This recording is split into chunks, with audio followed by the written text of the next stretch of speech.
लीजिए, क्या पूछा जा रहा है।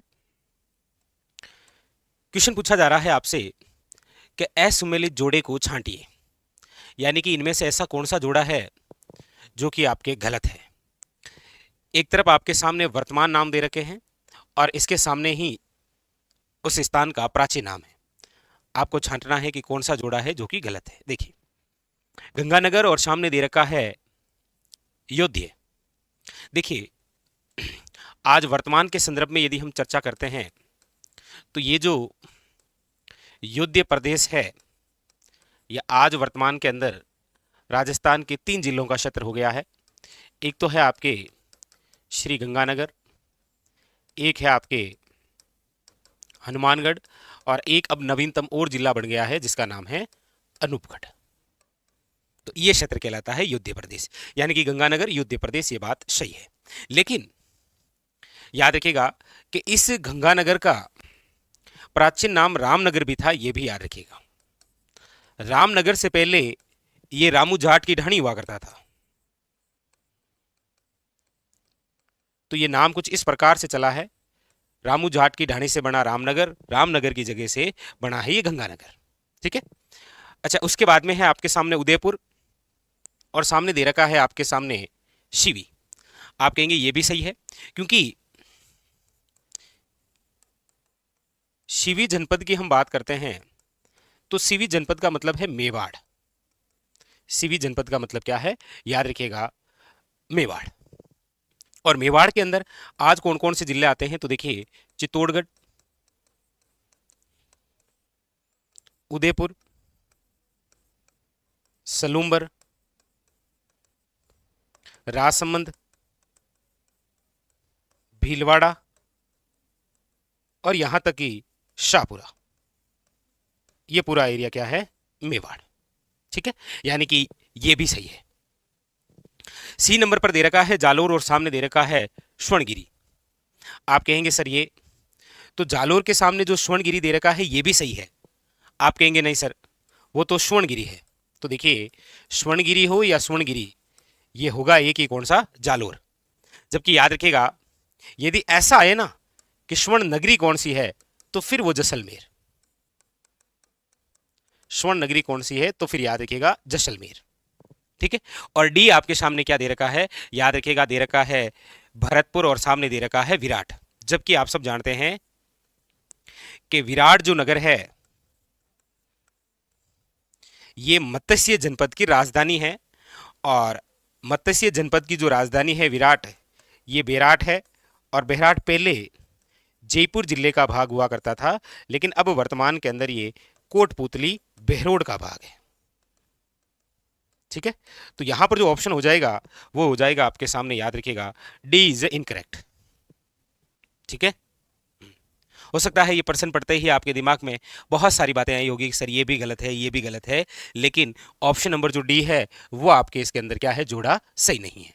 तो इसका राइट आंसर क्या होगा, याद रखिएगा, डी इज इनकरेक्ट। ठीक है, इसका आंसर हो जाएगा ऑप्शन नंबर डी। क्लियर है। चलिए अगला क्वेश्चन। अगला है कि निम्नलिखित में से कौन से सही सुमेलित है। यहां पर ध्यान दीजिएगा, पूछ रहा है कि निम्न में से इस बार कौन सा सही है, और नीचे दिए गए कूट से उत्तर चुनिए। पहले तो आपको यह देखना है कि कौन कौन से सही है, और उसके बाद में याद रखिएगा कूट के आधार पर कौन कौन से सही है, यह भी आपको देखना है। देखिए, पहली बात है घग्गर का मैदान और सामने दे रखा है गंगानगर। एक यहां खाली जगह है तो भर दीजिए। अनूपगढ़ और हनुमानगढ़ जिले का जो क्षेत्र है वो क्या है, घग्गर का मैदान, यानी कि ए तो सही है। ठीक है। दूसरा है शेखावटी प्रदेश और सामने दे रखा है आंतरिक अफवाह तंत्र। आप कहेंगे सर बिल्कुल ये भी सही है, क्योंकि शेखावटी प्रदेश के अंदर जो नदी बहती है उस नदी का नाम है कांतली नदी, और कांतली नदी जिसका भाग है वह है आपके सामने आंतरिक अफवाह तंत्र का भाग। ठीक है, यानी कि बी भी सही है। क्लियर। तीसरा है उदयपुर बेसिन और सामने दे रखा है घिरवा। आप कहेंगे ये भी सही है, क्योंकि घिरवा की जो पहाड़ियां हैं, जो कि आपके तस्तरी नुमा पहाड़ियां हैं, ये आपके कहां पर है तो आप कहेंगे सर उदयपुर में, यानी कि ये भी सही है। तो ए भी सही है, बी भी सही है, सी भी सही है। अगला देखिए, अगला है भोराट का पठार और सामने दे रखा है रघुनाथगढ़ शिखर। आप कहेंगे सर ये जो रघुनाथगढ़ शिखर दे रखा है ना, ये है आपके कहां पर, शिखर ये है सीकर में। जबकि भोराट का जो पठार है, ये भोराट का पठार कहां पर है, तो आप कहेंगे सर ये है गोगुंदा वे कुंभलगढ़ के मध्य। गोगुंदा वे कुंभलगढ़ के मध्य। गोगुंदा कहां पर है, उदयपुर में, और कुंभलगढ़ कहां पर है, राजसमंद में। तो कहां उदयपुर, कहां राजसमंद और कहां सीकर। ठीक है, तो डी है वो क्या है, गलत। तो इसके अंदर ए बी और सी सही है, ए बी और सी सही है, यानी कि ऑप्शन नंबर क्या हो जाएगा, B is correct answer. Option number B is correct answer. अगला लीजिए, अगला है निम्नाकित में से कौन सा युग्म सुमेलित नहीं है। आपके सामने एक तरफ नदी का नाम है और एक तरफ उसी से संबंधित सहायक नदी है, और आपको पहचानना है कि इनमें से कौन सा युग्म है जो कि सुमेलित नहीं है। ऐसा क्वेश्चन आता है जहां एक तरफ नदी और एक तरफ सहायक नदियों के नाम होते हैं। तो देखिए यहां पर यदि हम चर्चा करें तो माही की जो सहायक है सामने दे रखा है सोम, आप कहेंगे सही है सर ये, क्योंकि आपने एक नाम सुना होगा सोम, माही और जाखम त्रिवेणी संगम है, ये भी सही है। बनास और सामने दे रखा है कोठारी, आप कहेंगे सर ये भी सही है कि बनास की ही सहायक नदी है जिसका नाम क्या है, कोठारी नदी। ठीक है, अगला इधर आप देखेंगे लूणी और सामने दे रखा है बांडी नदी, तो लूणी की सहायक नदी है बांडी। लेकिन यहां आप देखेंगे कि एक तरफ साबरमती है और एक तरफ मोरेन है। तो वैसे तो आप सब जानते हैं कि एक मोरेन नदी है और एक मोरेल नदी है। तो मोरेन नदी तो किसकी सहायक है, याद रखिएगा माही की। चलिए मोरेल किसकी सहायक है ये आप बता दीजिए। तो यहां पर जो ऑप्शन नंबर है वो हो जाएगा आपके सामने सी इज इनकरेक्ट। जबकि याद ये रखना है आपको कि साबरमती जो नदी है इसकी जो सहायक नदियां है ना उसका नाम है, देखो वाकल है, याद होगी आपको, मानसी है, हतमती है, आपके सही है, आपके मेशवा है, और आपके व्यत्रक या व्यत्रई है। ठीक है, तो ये सारी सारी किसकी, साबरमती की सहायक नदियां हैं। ठीक है, चलिए तो यहां पर ऑप्शन नंबर हो जाएगा सी। अगला लीजिए, अगला है निम्नलिखित में से कौन सी झील है जिसके अंदर जग मंदिर व जग निवास के लिए प्रसिद्ध है। जग मंदिर, एक जग मंदिर है और उसी झील में जग निवास महल भी बना है। चलिए फिर उसी झील के किनारे देखिए, मंदिर हो गया जग मंदिर, निवास हो गया जग निवास। अच्छा एक चबूतरा है, वो भी नटनी का, नटनी का चबूतरा बना है। तो आप कहेंगे सर वो जो झील है वो है आपके सामने कौन सी, याद रखिएगा पिछोला झील।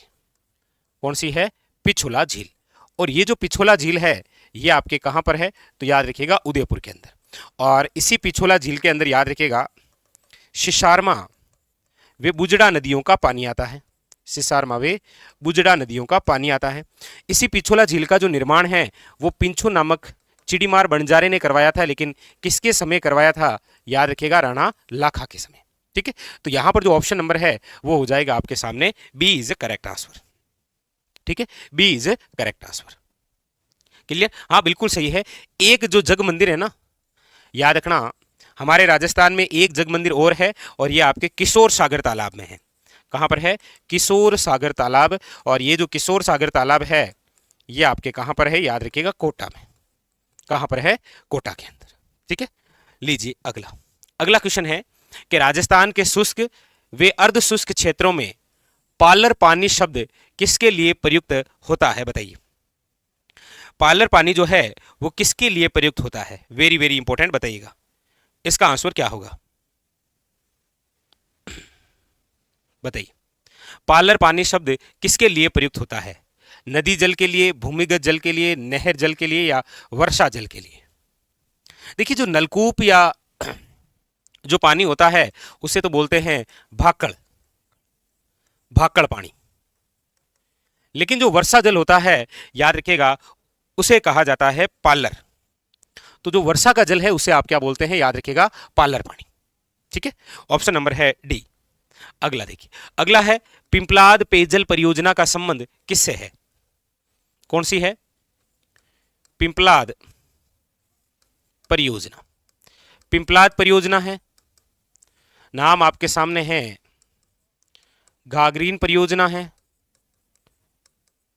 नाम आपके सामने है चोली परियोजना है, नाम है आपके सामने छापी परियोजना है, नाम आपके सामने भीमसागर परियोजना है, नाम है आपके सामने हरीश चंद्र परियोजना है।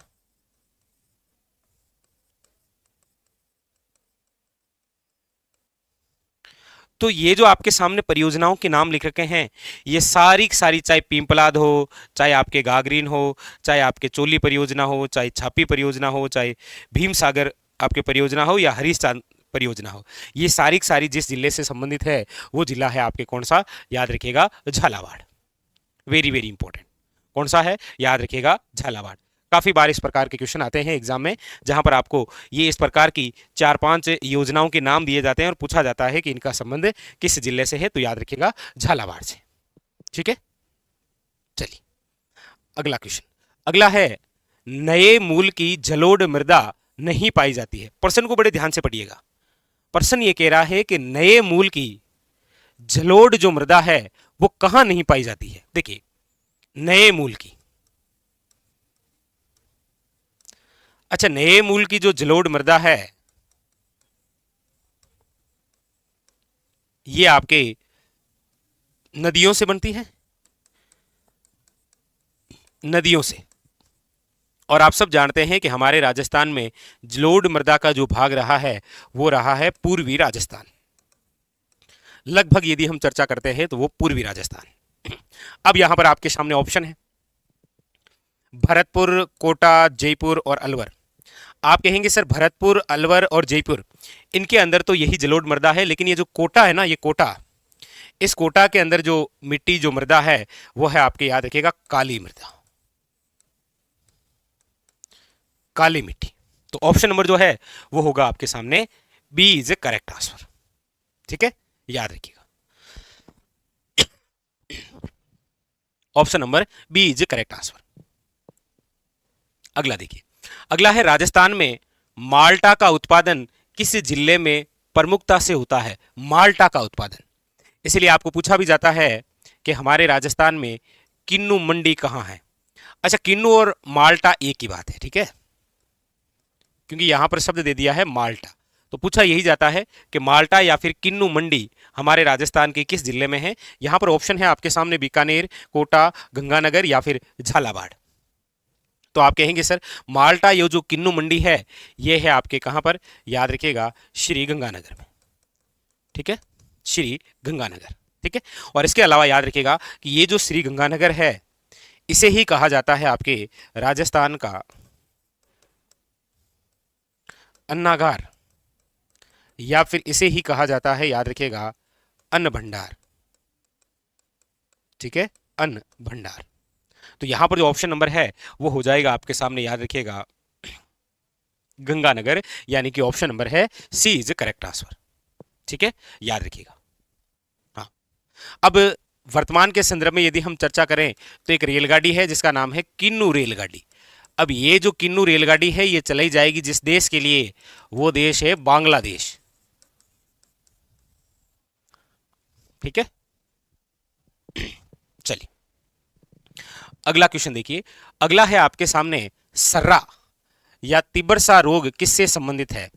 भैंस से संबंधित है, सुअर से संबंधित है, बकरी से संबंधित है, या फिर ऊंट से संबंधित है, बताइए। देखिए,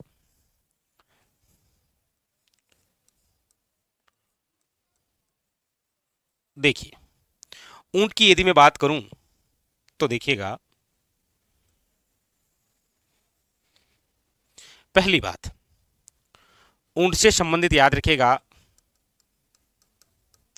ऊंट का अंतर्राष्ट्रीय वर्ष 2024। ऊंट से संबंधित एक कला है जिसका नाम है उस्ता कला। ऊंट से संबंधित गले का जो आभूषण है उसे आप बोलते हैं गोरबंद। ऊंट से संबंधित मुख में जो मुख से संबंधित है आभूषण वो है मोरखा। इसके पीठ से संबंधित जो आभूषण है वो है पिलान। और ऊंट से संबंधित जो रोग है वो आपके सामने सर्रा, या फिर इसे ही क्या बोलते हैं, तिबरसा, याद रखिएगा। और इसी ऊंट से संबंधित एक महोत्सव लगता है जिसका नाम है ऊंट महोत्सव। और ऊंट महोत्सव कहां भरता है, याद रखिएगा, बीकानेर में। अब यहां पर क्या पूछा गया, यहां पर पूछा गया आपके सामने ये कि सर्रा या तिबरसा जो रोग है वो किससे संबंधित है, याद रखिएगा ऊंट से। यानी कि ऑप्शन नंबर जो है वो है आपके सामने D is correct answer, D is correct answer, याद रखिएगा। ठीक है, ये सारे इंपॉर्टेंट है कि गले का क्या आभूषण है, मुख का क्या है, पीठ का क्या है, रोग कौन सा है, कौन सी कला है और कौन सा महोत्सव है। ठीक है, चलिए एक क्वेश्चन आप बताएंगे। चलो, ऊंट से संबंधित देवता है तो वो तो आप सब जानते हैं पाबू जी, लेकिन आप मुझसे कौन कमेंट करके बताएगा कि ऊंटों की देवी किसे कहा जाता है। ये लो, ये आपके लिए, आप भी तो नाराज नहीं होने चाहिए ना कि सर हमसे तो पूछा ही नहीं। तो ऊंटों की देवी कौन सी है यह आप बता दीजिए मुझे। ठीक है, चलिए अगला क्वेश्चन, अगला है आपके सामने कि राजस्थान में टंगस्टन कहां पाया जाता है, चित्तौड़गढ़, टोंक, अलवर या फिर नागौर। टंगस्टन, देखिए टंगस्टन की हम बात करते हैं तो वैसे सबसे जो प्रसिद्ध स्थान रहा है वो तो रहा है आपके रेवंत की पहाड़ी। कौन सी है, रेवंत पहाड़ी। और ये जो रेवंत पहाड़ी है ये कहां पर है, तो याद रखिएगा डेगाना। अच्छा, डेगाना कहां पर है, तो आप कहेंगे सर नागौर। लेकिन वर्तमान में करंट के हिसाब से यदि हम बात करें तो याद रखिएगा इसी डेगाना नागौर के अंदर अभी जो नवीनतम साक्ष्य मिले हैं वो मिले हैं लिथियम के। तो लिथियम के भंडारों की खोज हुई है, लिथियम के भंडारों की खोज। और याद रखिएगा ये पूरे देश में दूसरा स्थान है जहां पर लिथियम के भंडार खोजे गए, इससे पहले जम्मू कश्मीर में। ठीक है, याद रखिएगा इंपॉर्टेंट बात। तो यहां पर जो ऑप्शन नंबर है वो हो जाएगा आपके सामने डी इज करेक्ट आंसर, याद रखिएगा नागौर। ठीक है, वेरी वेरी इंपॉर्टेंट। और साथ में करंट से संबंधित याद रखिएगा कि हाल ही में निम्न में से राजस्थान के कौन से जिले में लिथियम के भंडार खोजे गए हैं, तो याद रखिएगा ये इंपॉर्टेंट। ठीक है, हाँ चलिए अगला क्वेश्चन देखिए। अगला क्वेश्चन है मेहरानगढ़ दुर्ग में स्थित चामुंडा माता के मंदिर की स्थापना किसने की थी। यानी कि मेहरानगढ़ जो किला है, देखिए यहां पर चर्चा हो रही है मेहरानगढ़ किले की। तो सबसे पहली बात तो याद रखिएगा कि ये जो मेहरानगढ़ किला है ये मेहरानगढ़ किला आपके किस जिले में है, तो याद रखिएगा जोधपुर में। अच्छा, इसी मेहरानगढ़ किले के अंदर एक मंदिर की चर्चा हो रही है वो है चामुंडा माता। तो पहली बात तो ये याद रखिएगा कि ये जो चामुंडा माता है ये प्रतिहारों की कुलदेवी है। किनकी है, याद रखिएगा प्रतिहारों की कुलदेवी है। अच्छा, इसके अलावा ये भी याद रखिएगा कि ये जो चामुंडा माता है ये आपके मारवाड़ के राठौड़ों की आराध्य देवी है। मारवाड़ के राठौड़ों की आराध्य देवी, याद रखिएगा मारवाड़ के राठौड़ों की क्या है, आराध्य देवी चामुंडा माता। अच्छा, ये जो चामुंडा माता है याद रखिएगा महाराणा प्रताप की आराध्य देवी है, महाराणा प्रताप की आराध्य देवी। अच्छा, ये जो चामुंडा माता है ये पृथ्वीराज तृतीय की आराध्य देवी है, पृथ्वीराज तृतीय की आराध्य देवी। और ये जो चामुंडा माता है इनका जो मंदिर मेहरानगढ़ किले में बना हुआ है, इस मंदिर का निर्माण जिसने करवाया है वो है, याद रखिएगा राव जोधा। अच्छा, इसी मंदिर में याद रखिएगा 2008 के अंदर भगदड़ मची थी जिसके अंदर सैकड़ों की संख्या में लोग मारे गए थे। ठीक है, और इसकी जांच के लिए एक कमेटी भी बैठी थी जिसका नाम है जसराज चोपड़ा समिति। ठीक है, तो ये इंपॉर्टेंट बात है यहां पर चामुंडा माता के मंदिर से संबंधित। ठीक है, ऑप्शन नंबर जो है वो हो जाएगा आपके सामने सी इज करेक्ट आंसर, याद रखिएगा राव जोधा द्वारा इस मंदिर का निर्माण करवाया गया। ठीक है, हाँ चामुंडा माता का जो मंदिर है वो महाराणा प्रताप ने ही बनाया था चावंड के अंदर। चावंड वर्तमान के अंदर सलूम्बर जिले में है। ठीक है, चलिए अगली बात देखिए। अगला क्वेश्चन है निम्नलिखित में से कौन सा युग्म सही सुमेलित नहीं है। यानी कि आपके सामने 4 जोड़े दे रखे हैं और आपको यह पहचानना है कि कौन सा जोड़ा गलत है। बताइए। कपिल मुनि का मंदिर सामने दे रखा है बीकानेर, आप कहेंगे सर ये बात सही है। देखिए कपिल जो मुनि है ना, इनकी जन्मस्थली की यदि मैं बात करूं तो इनकी जन्मस्थली तो है आपके पुष्कर, लेकिन इनकी तपोस्थली है वो है नानेरा गांव कोटा। ठीक है, और इनका मंदिर कहां पर है, याद रखिएगा बीकानेर में। ठीक है, ये सही है। अच्छा, दूसरा है जगदीश मंदिर। अच्छा, ये जगदीश मंदिर वही मंदिर है जिसे राजस्थान में सपनों से बना मंदिर कहा जाता है, याद रखिएगा इंपॉर्टेंट बात। तो ये उदयपुर में ही है। फिर है मीराबाई का मंदिर। अच्छा, मीराबाई का मंदिर चित्तौड़गढ़ में भी है, नो डाउट, लेकिन मीराबाई का जो प्रसिद्ध मंदिर है वो है मेड़ता सिटी में। और मेड़ता सिटी कहां पर है, याद रखिएगा, नागौर में। और यहां पर पूछा गया आपको कि कौन सा जोड़ा गलत है, तो याद रखिएगा, आपको दिखाई दे रहा होगा कि ये द्वारिकाधीश जो मंदिर है ये आपके कहां पर है। आप कहेंगे सर ये है कांकरोली रेलवे स्टेशन के पास। और कांकरोली कहां पर है, तो आप कहेंगे सर राजसमंद। अच्छा, इस कांकरोली स्थान की एक और भी बड़ी प्रसिद्ध बात है कि यहां पर जेके टायर ट्यूब का कारखाना है। जेके टायर ट्यूब कारखाना, ये भी क्वेश्चन पूछ सका है, ठीक है। तो यहां पर ऑप्शन नंबर हो जाएगा आपके सामने सी इज करेक्ट आंसर, याद रखिएगा। चलिए अगला क्वेश्चन। अगला है कि पंजाब शाह का जो उर्स है वो कहां मनाया जाता है। पंजाब शाह का उर्स कहां मनाया जाता है। देखिए, पंजाब शाह का जो उर्स है वो मनाया जाता है आपके अढ़ाई दिन के झोंपड़ा, अढ़ाई दिन का झोंपड़ा। और ये जो अढ़ाई दिन का झोंपड़ा है, याद रखिएगा, ये कहां पर है, आपके अजमेर में, ठीक है। यहां पर अढ़ाई दिन का ही उर्स भरता है, इसीलिए इसका नाम है अढ़ाई दिन का झोंपड़ा, पंजाब शाह का उर्स। अढ़ाई दिन के झोंपड़े का जो निर्माण है, याद रखिएगा, वो करवाया था आपके कुतुबुद्दीन ऐबक ने। पहले ये संस्कृत पाठशाला हुआ करती थी, पहले ये संस्कृत पाठशाला थी जिसका निर्माण विग्रराज चतुर्थ ने करवाया था। लेकिन अब वर्तमान के अंदर क्या है, ये राजस्थान की प्रथम मस्जिद है, फर्स्ट मस्जिद है। चलो फिर एक क्वेश्चन मैं आपसे पूछ लेता हूं, आप में से कौन बताएगा कि इस अढ़ाई दिन झोंपड़े का वास्तुकार कौन है। चलो ये बता दो, ठीक है। बाकी इसका एक अन्य नाम भी है, वो मैं बता देता हूं आपको। इसे कहा जाता है 16 खम्भों का महल, 16 खम्भों का महल कहा जाता है इसे। तो यहां पर जो ऑप्शन नंबर है वो हो जाएगा सी इज करेक्ट आंसर, याद रखिएगा, अजमेर।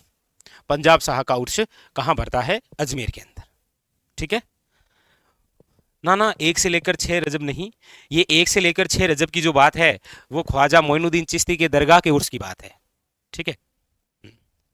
चलिए अगला क्वेश्चन लीजिए, क्वेश्चन नंबर है आपके सामने नेक्स्ट। सुमेलित कीजिए, जहां एक तरफ आपके सामने लोक देवता है और एक तरफ इन्हीं से संबंधित क्या है, जन्म स्थान है। तो आप कहेंगे सर गोगा जी का जो जन्म हुआ है वो हुआ है ददरेवा में। ददरेवा कहां पर है, याद रखिएगा, चूरू जिले के अंदर। पाबू जी की आप बात करेंगे तो आप कहेंगे सर पाबू जी का जन्म हुआ है वो कोड़ू में हुआ है। कोड़ू वर्तमान कहां है, याद रखिएगा, फलोदी जिले के अंदर, ठीक है। अच्छा, हड़बू जी का जो जन्म है वो भेड़ भुंडेल गांव में हुआ है, भुंडेल, और भुंडेल है नागौर के अंदर। अच्छा, फताजी का जो जन्म है वो हुआ है सांथू में, और सांथू कहां पर है, याद रखिएगा, जालोर, ठीक है। तो यहां पर एक के अंदर 2 हो जाएगा, फिर आपके सामने ऑप्शन ही फिर ए हो जाएगा, ए इज द करेक्ट आंसर, ठीक है। चलिए अगला क्वेश्चन। अगला क्वेश्चन है आपके सामने कि रज्जब वाणी पुस्तक किस पंथ या संप्रदाय से संबंधित है। रज्जब जो वाणी है ये किस पंथ या संप्रदाय से संबंधित है। देखिए ग्रंथ है आपके सामने क्या, रज्जब वाणी। और ये जो रज्जब वाणी है ये जिनकी रचना है वो है संत रज्जब जी। कौन है, संत रज्जब जी। ये संत रज्जब जी कौन थे, याद रखिएगा, आप सब जानते हैं कि ये सांगानेर के पठान थे। कौन थे, सांगानेर के पठान थे। ये शादी करने जा रहे थे, तभी बेचारे बीच में संत दादू दयाल के उपदेश सुनने रुक गए थे, इसीलिए फिर केवल बस उसी भक्ति में लीन रहे। इसीलिए इनके बारे में एक बात भी है कि आजीवन दुल्हे के वेश में रहने वाले, आजीवन दुल्हे के वेश में, वेरी वेरी इंपॉर्टेंट। और संत रजब जी जो है इनके गुरु का नाम क्या था, तो याद रखिएगा, संत रजब जी के गुरु का नाम था संत दादू। और संत दादू का संबंध जिस पंथ से है वो है दादू पंथ संप्रदाय। तो यहां पर जो ऑप्शन है वो हो जाएगा आपके सामने ए इज करेक्ट आंसर। यहां से पूछा गया क्वेश्चन है ये, ठीक है। हाँ, आजीवन दुल्हे के वेश में रहे थे, बिल्कुल शाबाश। हाँ, संत दादू दयाल को ही कहा जाता है राजस्थान का कबीर, राजस्थान का कबीर, याद रखिएगा, ठीक है। चलिए अगला क्वेश्चन। अगला क्वेश्चन है आपके सामने कि दयाबाई और सहजोबाई किस संत की शिष्या थी। दयाबाई और सहजोबाई किस संत की शिष्या थी। देखिए दो नाम है आपके सामने, एक तो है दयाबाई और एक है आपके सहजोबाई। इन दोनों की ही यदि हम चर्चा करें तो देखिए सहजोबाई की तो एक बहुत प्रसिद्ध रचना है जिसका नाम है सहज प्रकाश। सहज प्रकाश। अच्छा, दयाबाई की जो प्रसिद्ध रचना है वो है दयाबोध। अच्छा, एक विनय मालिका भी है। लेकिन इन दोनों का संबंध जिस संप्रदाय से रहा है वो है, याद रखिएगा, चरणदासी संप्रदाय। कौन सा है? चरणदासी संप्रदाय। अच्छा, ये जो चरणदासी संप्रदाय है, याद रखिएगा, इसके अंदर 42 नियम हैं और इसकी जो प्रमुख पीठ है वो भी राजस्थान के बाहर दिल्ली में है। अच्छा, इस संप्रदाय के जो संस्थापक हैं वो है संत चरणदास जी। तो ये दोनों ही जो महिला शिष्या है ये किसकी थी? याद रखिएगा, संत चरणदास जी। और ये संत चरणदास जी वही व्यक्ति हैं जिन्होंने दिल्ली पर नादिर शाह के आक्रमण की भविष्यवाणी की थी और वो सही भी हुई थी। ठीक है। हाँ, यहां पर जो ऑप्शन नंबर है वो है आपके सामने, B is correct answer, Charandas. अगला देखिए, अगला क्वेश्चन है, मोजम्माबाद निम्नलिखित में से किस चित्रकला शैली का केंद्र था? अच्छा, मोजम्माबाद की हम बात करते हैं तो यहाँ की 3 बातें बड़ी प्रसिद्ध है। देखिए कौन कौन सी। अच्छा, सबसे पहले तो आप में से ये कौन बताएगा कि मोजम्माबाद किस जिले में है? ये आज मोजम्माबाद किस जिले में है? देखो, एक तो यहां पर जन्म हो रखा है मोजम्माबाद, एक ये आज किस जिले में है, कौन से जिले में है, और एक क्वेश्चन कि ये किस चित्र शैली का केंद्र है। मोजम्माबाद चित्र शैली का केंद्र रहा है। तो देखिए यहां पर जन्म जिसका हुआ है वो है मान सिंह फर्स्ट। मान सिंह फर्स्ट का जन्म यहीं पर हुआ है और वो जन्म हुआ है 1550 में। अच्छा, किस चित्र शैली का केंद्र है? तो याद रखिएगा, आमेर। आमेर जो चित्र शैली है ना, उसका ये केंद्र रहा है। और आज यदि हम बात करें मोजम्माबाद आपके किस जिले में है, तो आप सब जान गए होंगे, दूदू जिले में। ठीक है, तो यहां पर जो ऑप्शन नंबर है वो हो जाएगा आपके सामने, बी इज करेक्ट आंसर, याद रखिएगा, आमेर। ठीक है, आमेर। अगला लीजिए, अगला क्वेश्चन है, कौन सा तत्वाद्य यंत्र नहीं है? कौन सा ऐसा है जो कि तत्वाद्य यंत्र नहीं है? अच्छा, तत्वाद्य यंत्र का मतलब होता है कि ऐसे वाद्य यंत्र जिसमें तारों के माध्यम से स्वर आते हैं वो कहलाते हैं आपके तत्वाद्य यंत्र। अच्छा, यहां पर आप देखेंगे कि सर जंतर है इसमें तो 5 या फिर 6, कहीं पर हमें 6 तारों की जानकारी मिलती है तो कहीं पर 5, यानी कि ये तत्वाद्य यंत्र। अच्छा, भपंग जो है इसको भी काक में लेकर आप बजाते हैं, ये भी एक तत्वाद्य यंत्र है। और भपंग के तो जादूगर भी आपने सुन रखे हैं, आपके जहूर खां मेवाती या फिर उमर फारूक मेवाती। ठीक है, और दुका को, ये भी एक क्या है? तत्वाद्य यंत्र। लेकिन आप देखेंगे कि ऑप्शन नंबर जो डी है, नागफणी, ये आपके कुछ इस प्रकार से होती है।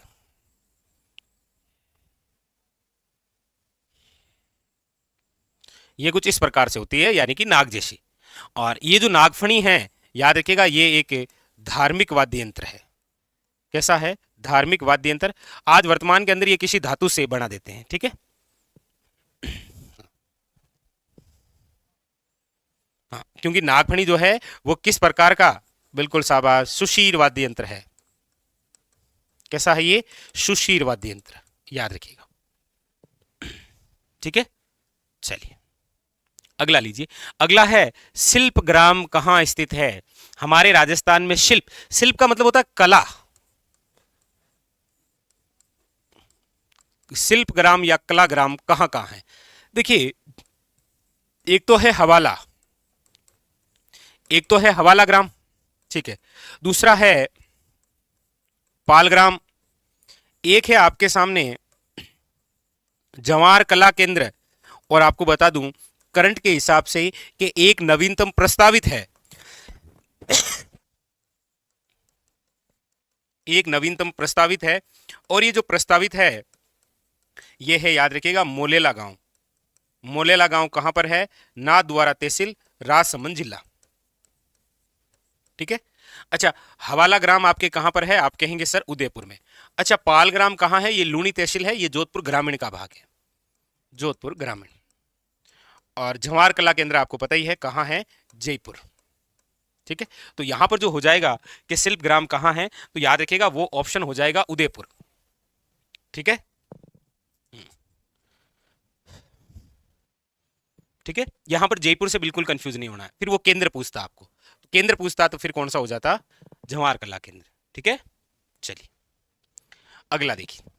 अगला क्वेश्चन है आपके सामने कि प्रबंध चिंतामणि का लेखक था। प्रबंध चिंतामणि जो पुस्तक है इसके लेखक कौन थे? उदोतन सूरी जो है, याद रखिएगा, इसकी जो प्रमुख रचना है वो तो है कुवलेमाला।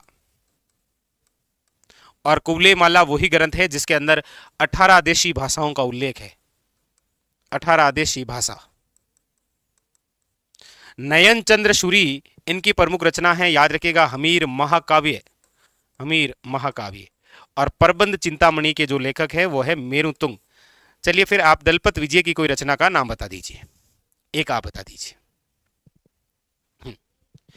अगला लीजिए, अगला क्वेश्चन है, राजस्थान की बनास संस्कृति संबंध है। बनास संस्कृति किससे संबंधित है? नवपाषाण काल से है, पूरा पाषाण काल से है, मध्य पाषाण काल से है, या फिर ताम्र पाषाण काल से है? आप कहेंगे सर यहां पर पूछा जा रहा है बनास संस्कृति। अच्छा, आप सब जानते हैं कि हमारे राजस्थान की ऐसी कौन सी सभ्यता है जो बनास संस्कृति वाली सभ्यता है? तो आप कहेंगे सर राजस्थान में जो बनास संस्कृति वाली सभ्यता है वो है आपके सामने आहड़ सभ्यता। और ये जो आहड़ सभ्यता है ये किस काल की है? तो आप कहेंगे सर ये है ताम्रपाषाण काल की।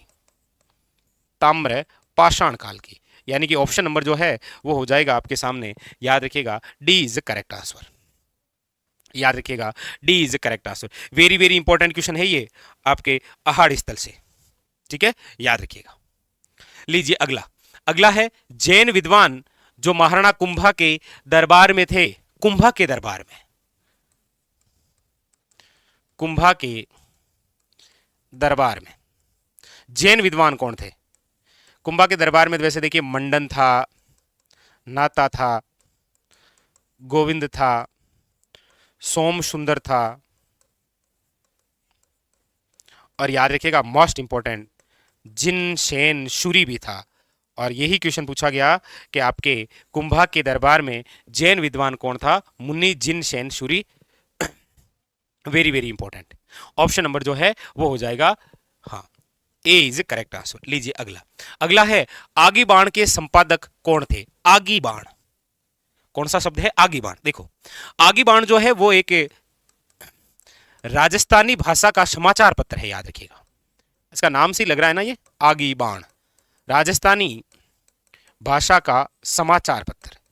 और ये जो राजस्थानी भाषा का समाचार पत्र है आगी बाण, ये जहां से निकाला गया है वो है स्थान जिला ब्यावर। अच्छा, इसके संपादक कौन थे? तो याद रखिएगा डॉक्टर जे नारायण व्यास। अच्छा, डॉक्टर जे नारायण व्यास ने 3 अलग अलग भाषाओं में अलग अलग निकाले थे। जैसे राजस्थानी भाषा में निकाला था आगी बाण, वैसे ही अंग्रेजी में निकाला था इन्होंने पीप। अंग्रेजी भाषा में कौन सा समाचार पत्र निकाला था? पीप। और हिंदी में इनके द्वारा जो निकाला गया वो था अखंड भारत। तो ये भी इन्हीं के ही हैं, ठीक है, आगी बाण, पीप और अखंड भारत। लीजिए अगला, अगला है आपके सामने कि राजस्थान में कितनी बार राष्ट्रपति शासन लागू किया गया? राजस्थान में कुल कितनी बार राष्ट्रपति शासन लागू किया गया? तो आप कहेंगे सर राजस्थान में कुल 4 बार राष्ट्रपति शासन लागू किया। कितनी बार? 4 बार राष्ट्रपति शासन लागू किया। कब कब? 1967 पहली बार, दूसरी बार 1977, तीसरी बार 1980 और नंबर 4 1992। तो 67, 77, 80 और 92। पहली बार जब लगा तब सीएम साहब थे कौन? मोहनलाल सुखाड़िया। दूसरी बार जब लगा तब थे हरदेव जोशी। और तीसरी और चौथी बार लगा उस समय हमारे राजस्थान के सीएम थे भैरव सिंह शेखावत। तो कितनी बार लगा है? 4 बार, याद रखिएगा, 4 बार। लीजिए अगला, अगला क्वेश्चन है आपके सामने कि राजस्थान की प्रथम महिला राज्यपाल कौन थी? राजस्थान की प्रथम महिला राज्यपाल कौन थी? कमेंट करिएगा, कौन थी? श्रीमती गायत्री देवी, श्रीमती सुमित्रा सिंह, श्रीमती प्रतिभा पाटिल या श्रीमती गिरिजा व्यास? मेरे हिसाब से अब आपको किसी प्रकार का कोई डाउट नहीं होना चाहिए, क्योंकि सारी बात जो है वो मैंने आपके, इसका आंसर तो दे ही दीजिए आप, इसका आंसर तो दे ही देंगे ना आप, कौन सा है? राजस्थान की प्रथम महिला राज्यपाल, ठीक है, ऑप्शन नंबर जो है वो है आपके सामने, सी इज करेक्ट आंसर। चलिए ठीक है, और